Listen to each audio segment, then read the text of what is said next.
Hello everyone, welcome back to our channel the online coaching. आज की इस video में हम लोग पढ़ने वाले हैं कि जो प्लांट्स होते हैं वो वाटर को कैसे एब्जॉर्ब करते हैं और या फिर जो फ्लोएम है वो कैसे जो फूड मटेरियल है हर एक पार्ट तक प्लांट के वो पहुंचाता है। तो इसके बारे में हम समझेंगे। हम लोगों ने ब्लड को पढ़ा। ब्लड या क्या है, एक ट्रांसपोर्टिंग सिस्टम है। ब्लड क्या है, एक ट्रांसपोर्टिंग मीडियम है हमारी बॉडी में, ह्यूमंस की बॉडी में।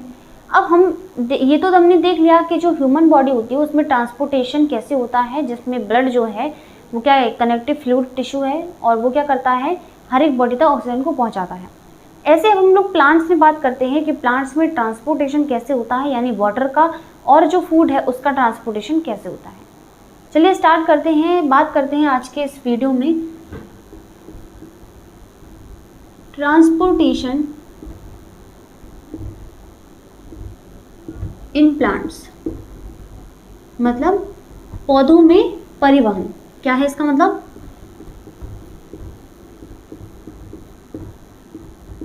पौधों में परिवहन।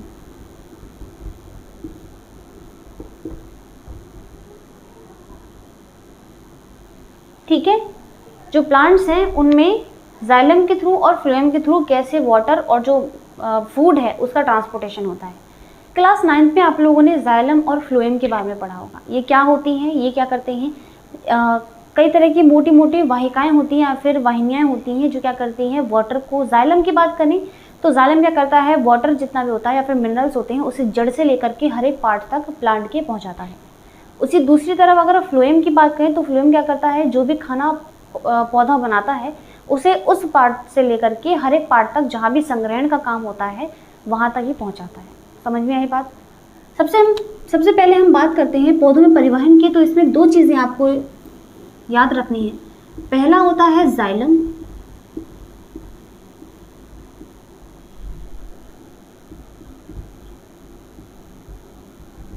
और दूसरा है फ्लोएम।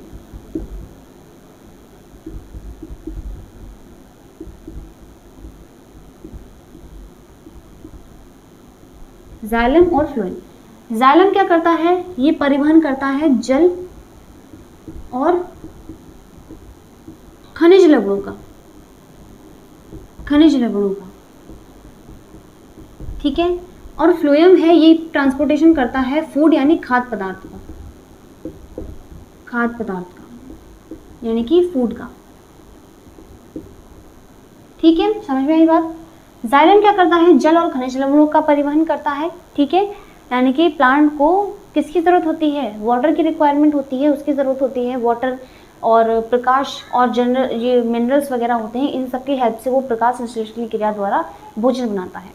ठीक है, तो पहले खाना बनाने के लिए उसे क्या चाहिए, जल चाहिए, खनिज लवण चाहिए और प्रकाश संश्लेषण तो चाहिए। तो वो सीधा पत्तियों से ले लेता है क्लोरोफिल की हेल्प से, है ना। तो उसके अंदर की जो वाहिका है वो उसे जल और खनिज लवण जो है वो जड़ से ला करके उसे प्रोवाइड करा देती है। फ्लोएम की बात करें तो खाद्य पदार्थ, यानी जो खाना बन रहा है, लास्ट जो खाना बन रहा है उसको अब वो हर एक पार्ट तक वो पहुंचाएगा। ठीक है, जहां पर भी उसका संग्रहण होगा। ठीक है ना। तो अब सबसे पहले तो हम पढ़ेंगे जल और खनिज लवणों का परिवहन कैसे होता है, कैसे जो पौधा है वो जड़ से खनिज लवण और जल का अवशोषण करके जाइलम तक उसको पहुंचाता है, फिर जाइलम उसको हर एक पार्ट तक पहुंचाएगा। समझ में आई बात? तो सबसे पहले हम पढ़ते हैं जाइलम की क्रियाविधि को कि जाइलम कैसे, सबसे पहले हम पढ़ते हैं कि जल और खनिज लवण कैसे ट्रांसपोर्ट होते हैं।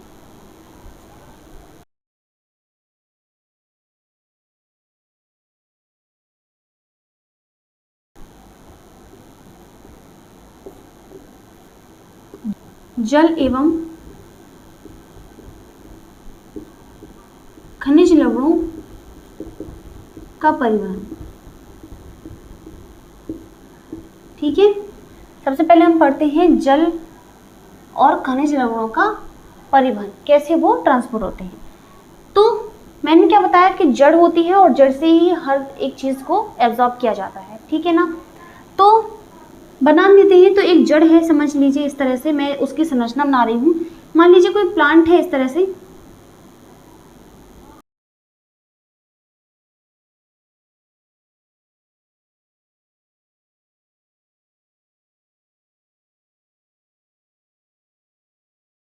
नीचे इसकी जड़ें हैं।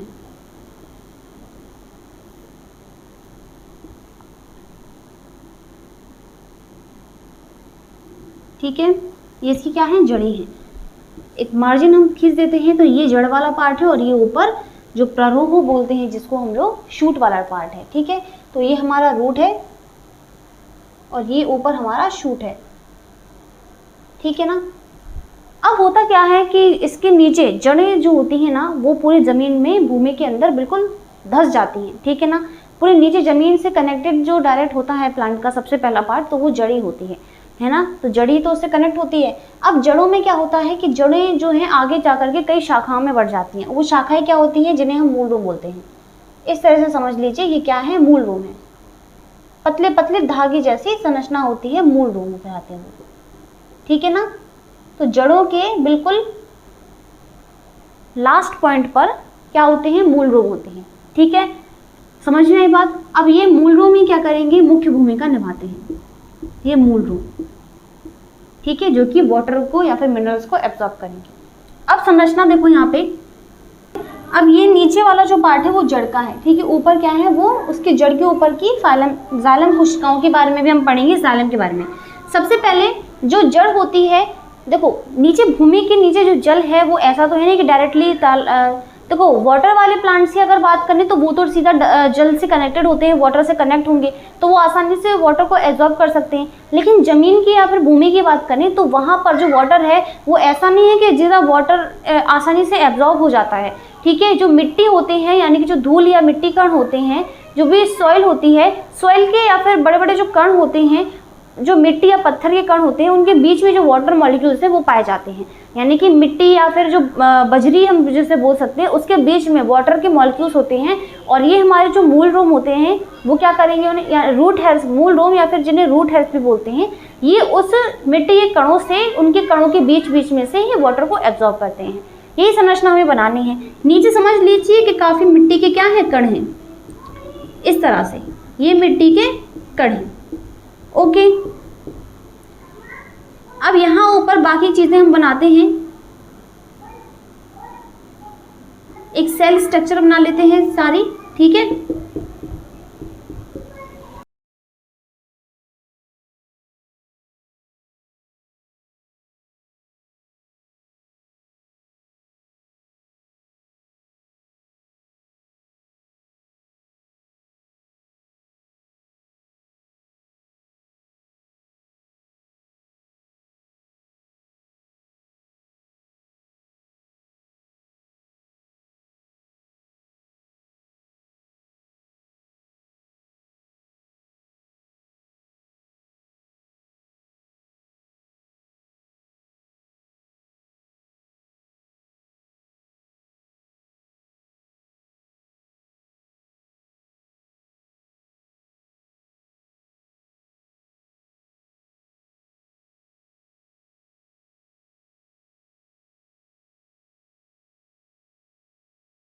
तो ये स्ट्रक्चर है। अब इसके देखो, ये हमारा क्या है, जाइलम है। ये क्या है, जाइलम है।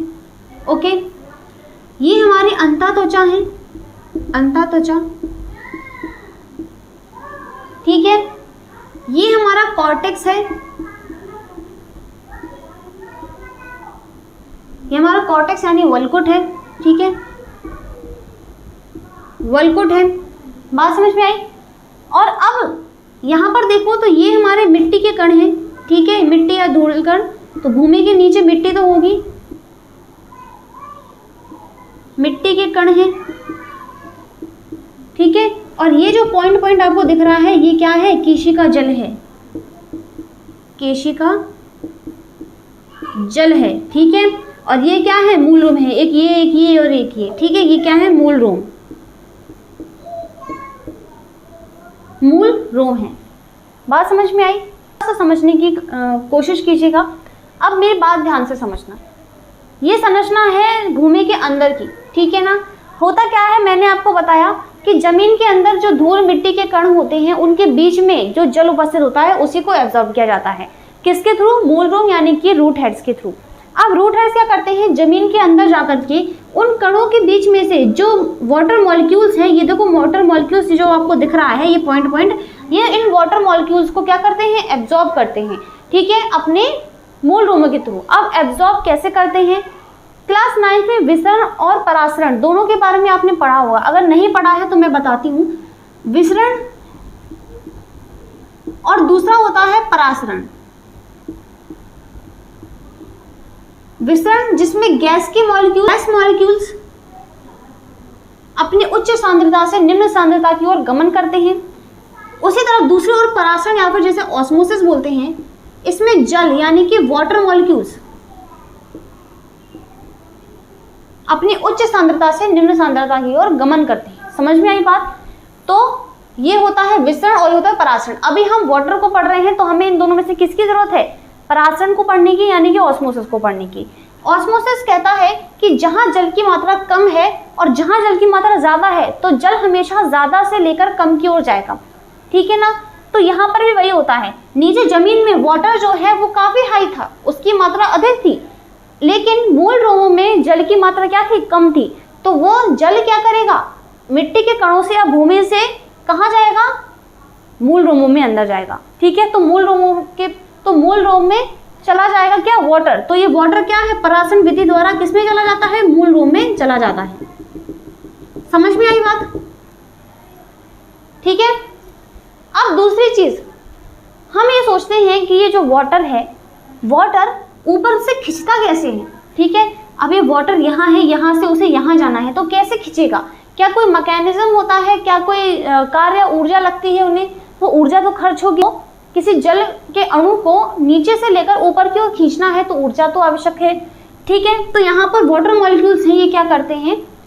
ऊपर की तरफ खींचते हैं। पहले चीज मैंने क्या बताया आपको? परासरण विधि द्वारा, जहां पर परासरण क्या कहता है? परासरण या फिर ऑस्मोसिस की क्रिया कहती है कि वाटर के जो मॉलिक्यूल्स होते हैं, जल के जो अणु होते हैं, उच्च मात्रा से निम्न मात्रा की ओर गमन करते हैं, यानी कि जहां वाटर ज्यादा है वो हमेशा कम की ओर जाएगा, ठीक है ना। तो यहाँ पर जो वाटर है वो मिट्टी के कणों के बीच में क्या था? ज्यादा था, लेकिन वाटर की जो मात्रा है यानी जल की जो मात्रा है वो मूल रोम में क्या थी? कम थी। तो वाटर, सिंपल सी बात है, वो कहाँ चला गया? भूमि से मूल रोम में चला गया। जब वाटर मूल रोम में जाता है तो यहाँ पर कॉर्टेक्स की कोशिकाएं जो हैं वो कहती हैं कि हमारे पास क्या है? वाटर कम है।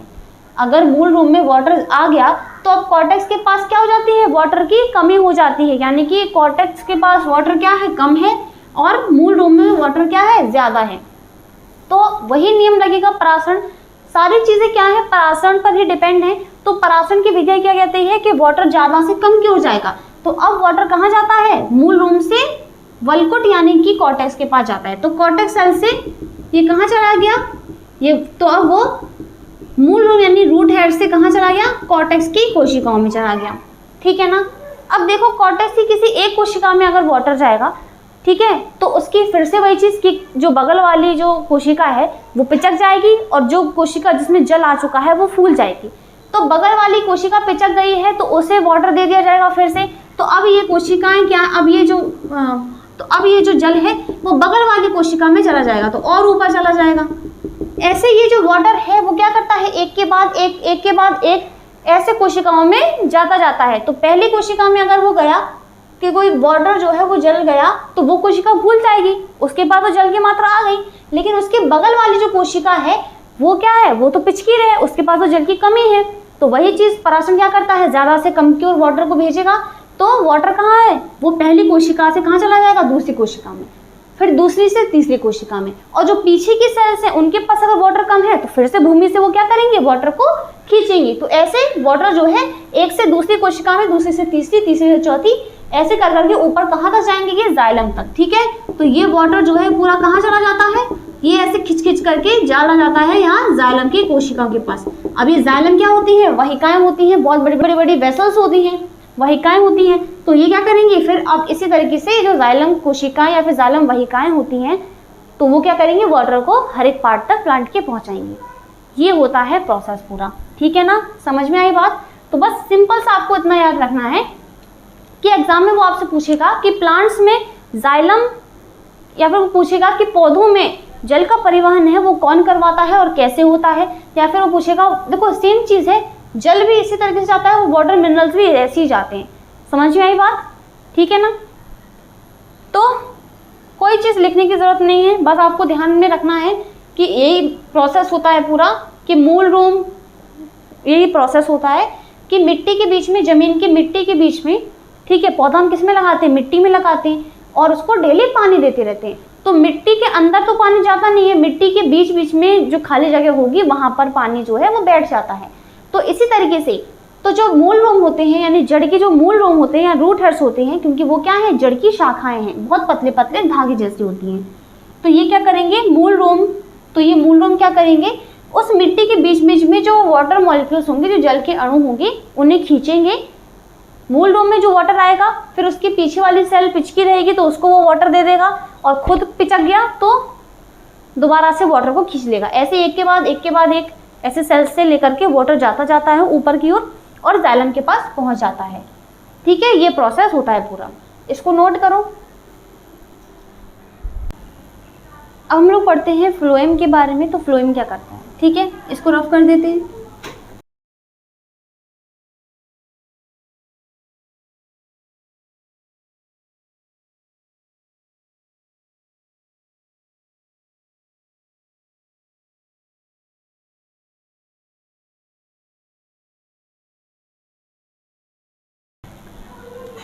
अब हम बात करते हैं फ्लोएम में परिवहन, यानी कि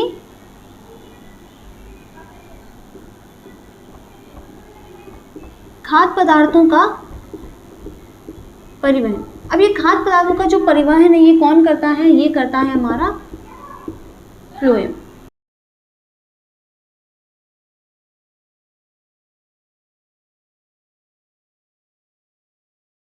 फ्लोएम एक टिश्यू है, ठीक है। अब इसकी जो पूरी संरचना है वो कुछ इस तरह से होती है। इस तरह से इसमें 4 नलिकाएं होती हैं, ठीक है, जो एक दूसरे से ऐसे जुड़ी रहती हैं, ठीक है। यहाँ पर इसमें कंपेनियन सेल्स होती हैं और बीच में 4 छन्नी होती है, ठीक है, छोटे छोटे पोर्स होते हैं और उसी के थ्रू जो भी शुगर मॉलिक्यूल्स हैं, जो भी घोल है, क्योंकि वाटर देखो, क्योंकि जो फूड मटेरियल है, जो खाद्य पदार्थ होता है वो घोल यानी कि लिक्विड के फॉर्म में ही है ना, पूरे प्लांट में जाता है जहाँ पे संग्रहित स्थान है, यानी कि संग्रह वाला जो पार्ट होगा, जहाँ पर स्टोरेज का काम हो रहा होगा, ठीक है, वहाँ स्थान पे क्या जाएगा, ये फ्लूइड फॉर्म में जाएगा, लिक्विड फॉर्म में जाता है, ठीक है, तो वो घोल के रूप में जाता है। समझ में आई बात। तो ये हमारी चालनी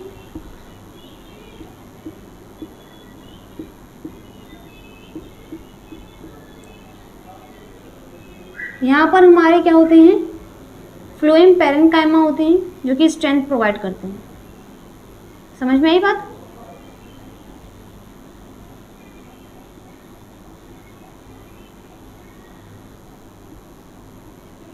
तो ये बीच में जो मेन पार्ट है वो क्या है, हमारी 4 नलिकाएं हैं, जिन्हें हम लोग सीव ट्यूब्स बोलते हैं, सीव ट्यूब्स बोलते हैं, चालनी नलिका इसको बोलते हैं, ठीक है। ये हमारे क्या हैं, ये हमारी हैं, ये सहायक कोशिकाएं हैं, सहायक या सहचर कोशिका बोलते हैं, सहायक या फिर सहचर कोशिका, ठीक है। ये हमारे क्या है, चालनी छन्नी है, इसको चालनी छन्नी बोलते हैं, जिसमें छोटे छोटे पोर्स होते हैं। और ये हमारे क्या है, पैरेन्काइमा सेल्स हैं, जिससे अभी हमारे क्या है, मृदु ऊतक हैं, मृदु ऊतक, ठीक है। मृदु माने होता है कठोर, तो ये क्या करती है, स्ट्रेंथ प्रोवाइड करती है। तो मृदु ऊतक जो होते हैं ये क्या करेंगे, स्ट्रेंथ प्रोवाइड देंगे, उसको कठोर बनाते हैं, उसको सपोर्ट देते हैं। जो चालनी नलिका है क्या होता है, जो फूड मटेरियल है जो कि घोल या फिर लिक्विड की फॉर्म में संग्रहित स्थान तक जाता है, ठीक है। जहाँ पर भी संश्लेषित स्थान से जो फ्लोएम है वो संश्लेषित स्थान से संग्रहित स्थान तक